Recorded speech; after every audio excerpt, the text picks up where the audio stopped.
एक मिनट रहिएगा मनोज जी, एक बड़ी खबर है, आप रहिएगा, मैं रिक्वेस्ट कर रहा हूं आपसे, मैं आपके पास आ रहा हूं। एक बड़ी खबर है, चुनाव आयुक्तों की नियुक्ति के मामले में, ये उससे जुड़ी बड़ी खबर है। चुनाव आयोग पर सुप्रीम कोर्ट का बड़ा आदेश है। ये बड़ी खबर है, चुनाव आयुक्तों की नियुक्ति को लेकर ये पूरा मामला सुप्रीम कोर्ट में, कमेटी की सलाह पर होगी नियुक्ति। कमेटी में कौन कौन होगा उसका भी जिक्र किया गया है। पीएम और सीजेआई होंगे कमेटी के सदस्य, नेता विपक्ष भी कमेटी में शामिल होंगे। चुनाव आयुक्तों की नियुक्ति के मामले में इलेक्शन कमिश्नर जो है, चुनाव आयुक्तों की नियुक्ति के मामले में यह बताया गया कि CJI, chief justice of India, PM और नेता विपक्ष कमेटी की सलाह, पीएम सीजेआई होंगे कमेटी के सदस्य, और साथ ही इसके अलावा नेता विपक्ष भी कमेटी में शामिल होंगे। यह सुप्रीम कोर्ट का ऑर्डर है, बड़ी खबर है ये, क्योंकि चुनाव आयोग पर सुप्रीम कोर्ट का बड़ा आदेश है। बार बार चुनाव आयोग पर सवाल उठाए जाते हैं अपोजिशन की तरफ से कि ये चुनाव आयोग मिला हुआ है और सारी चीजें। अब ये खबर है कि चुनाव आयुक्तों की नियुक्ति के मामले में कमेटी की सलाह पर चुनाव आयुक्तों की नियुक्ति, नंबर 1। नंबर 2, इसमें PM, CJI, chief justice of India, और इसके अलावा नेता विपक्ष की सलाह और जो कमेटी होगी उसकी सलाह पर ही चुनाव आयुक्तों की नियुक्ति का यह पूरा मामला। दोबारा से लौटेंगे, मनोज जी हैं, भारतीय जनता पार्टी के सीनियर लीडर हैं, इस वक्त हमारे साथ हैं। मनोज जी, लौट आते हैं उसी खबर पर। बीजेपी 32, त्रिपुरा में, नागालैंड में 37 और मेघालय में क्या बता रहे थे आप? मेघालय में अभी क्या, मेघालय में तो आप 4 पर हैं, तो यहां क्या अभी अंतिम नतीजे का वेट करेंगे आप? देखिए, जो भी स्थिति साफ हो जाएगी 1-2 बजे के बाद में और पार्टी अपने आप निर्णय करेगी, उस बारे में मैं कुछ नहीं बोल पाऊंगा अभी। लेकिन इतना स्पष्ट है कि वहां की जनता जनार्दन ने 2 राज्यों के अंदर स्पष्ट रूप से और मेघालय के अंदर भी जिस तरह की हमें आशीर्वाद दिया, हम उसका सम्मान करते हैं। लेकिन अमन जी, आप देखिए, कांग्रेस पार्टी धुर विरोधी लगातार रही है सीपीएम के साथ में, केरल के साथ में धुर विरोध करती है और गलबाहे करने लग जाती है। तो ये चुनाव आपने देखा होगा किस तरह से बीजेपी वर्सेस ऑल का हुआ है। और ये अभी देखिए, ये तो ट्रेलर है, अभी 2024 का अभी पिक्चर देखना बाकी है। पूरे देश भर में देखिएगा बीजेपी वर्सेस ऑल पार्टी का ही चुनाव होने वाला है। माननीय नरेंद्र मोदी जी की साख एक इतनी मजबूत साख है, एक निष्पक्ष छवि है, ट्रांसपेरेंट छवि है।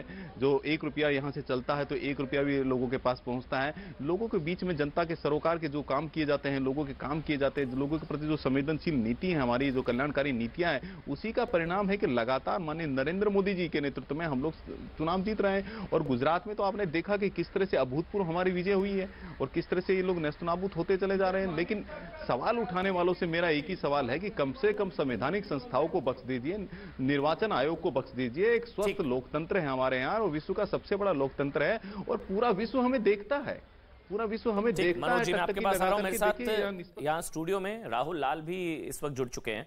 राहुल जी, अमित शाह ने कहा था दूरबीन से ढूंढते रह जाएगी कांग्रेस, ढूंढते रह जाओगे। ढूंढिए जो नंबर है इस वक्त, ढूंढिए आप कांग्रेस को। राहुल जी ढूंढिए ना। मैं तो बीजेपी को दूरबीन लेके ढूंढ रहा हूं। मैं तो बीजेपी को पीछे 31 नहीं, देखिए ना, वो आंकड़े कितने बदल रहे हैं। अच्छा, अब देखिए त्रिपुरा के आंकड़े, कांग्रेस को ढूंढिए ना। नहीं, मैं देखिए, मैं पूरा कर दूं, दूरबीन देता हूं, दूरबीन दूं। नहीं, दूरबीन भी मैं लेके आया हूं, सब कुछ लेके आया हूं अमन जी, सब कुछ लेके आया हूं। मैं 2-3 पॉइंट रख दूं। देखिए, जिस तरह से अगर हम लोग त्रिपुरा के आंकड़े देखते हैं तो वो आंकड़े देखिए, अभी इसमें 31, 17, 10 दिख रहा है आपको। लेकिन सुबह से लगातार ये आंकड़े ऊपर नीचे जा रहे हैं, यानी टिपरा माथा कई बार ऊपर भी जा रहा है। तो अभी जब तक इसको थोड़ा सेटल होने दीजिए, एक संभावना ये बन सकती है कि टिपरा के साथ भले बीजेपी कह रही है कि हम लोग संपर्क में हैं, लेकिन उनके साथ साथ लेफ्ट गठबंधन के संपर्क में। बोलते 31 का 32 हो गया ऊपर। मैं अभी तो बढ़ रहा है, बीजेपी बढ़ रही है आपके बोलते, अभी बढ़ रही है वो, लेकिन अभी इसमें जोड़ घटाव जारी है। लेकिन अब देखिए, ये बहुत ज्यादा खुशी मना रहे हैं। मेघालय में कितने सीट पे है आप देख लीजिए, बीजेपी 4 पे और कांग्रेस 4 पे। अगर ये कह रहे हैं कि नॉर्थ ईस्ट में इनकी आंधी बह रही है, आंधी तूफान बह रही है, तो आप तो सत्ता में थे, फिर बाद में अचानक से जो है कि आपने अपने घटक दलों को छोड़ा और 4 सीट पे आ गए। और अभी जो मनोज जी ज्ञान दे रहे थे संवैधानिक संस्थाओं को लेके, तो मनोज जी वो टिप्पणी कोई हमारी और आपकी टिप्पणी नहीं है, वो माननीय सर्वोच्च न्यायालय की टिप्पणी है, जिनको लग रहा है कि अब उसकी नियुक्ति प्रक्रिया जो है कि कॉलेजियम से की जानी चाहिए इलेक्शन कमीशन को लेके। तो वो एक तरह से रिफॉर्म्स की जो सख्त जरूरत थी, क्योंकि आप लोग जिस तरह से नियुक्ति को लेकर तमाम तरह की चीजें आ रही थी, सुप्रीम कोर्ट ने उस जगह पे किया है कि किस तरह से न्यूट्रल ढंग से न्यूट्रल व्यक्ति को इलेक्शन कमीशन का जो है कि मेंबर बनाया जाए, वो एक प्रयास था। इसलिए वो टिप्पणी किसी पॉलिटिकल पार्टी की टिप्पणी नहीं थी। अच्छा, उस पर अभी जाते हैं। अभी जो मनोज जी से सवाल पूछा ना आपने मेघालय को लेकर, मनोज जी मेघालय को लेकर सवाल है आपसे कि भाई सरकार थी आपकी तो एनपीपी बीजेपी साथ में थी, कहां 4 पर रह गए आप? तो ये पूछ रहे हैं राहुल जी।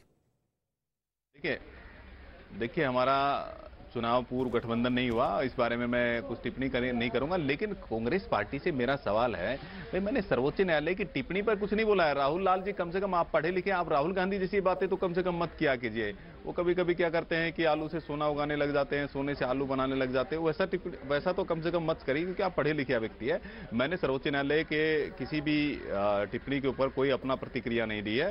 सर्वोच्च न्यायालय का जो कमेटी बनाने का काम किया है या जो भी उन्होंने संज्ञान लिया है निर्वाचन आयोग के मामले में, मैं उसके बारे में कोई टिप्पणी नहीं किया। सर्वोच्च न्यायालय की हर चीज को हम लोग मान्य मानते हैं और सर्वोच्च न्यायालय सर्वोच्च संस्था है, हम मानते हैं, न्यायपालिका का सम्मान करते हैं। लेकिन राहुल लाल जी, आप लोग हैं कहां? आप तो सीपीएम के साथ भी हम तो देखे ना गल भैया आप कहां है? राहुल जी, एक हाँ बोलिए। और राहुल लाल जी, मैं एक बात, और राहुल लाल जी, आप ही के, मैं आपको मानूं या आपके राष्ट्रीय अध्यक्ष जी को मानूं, मैं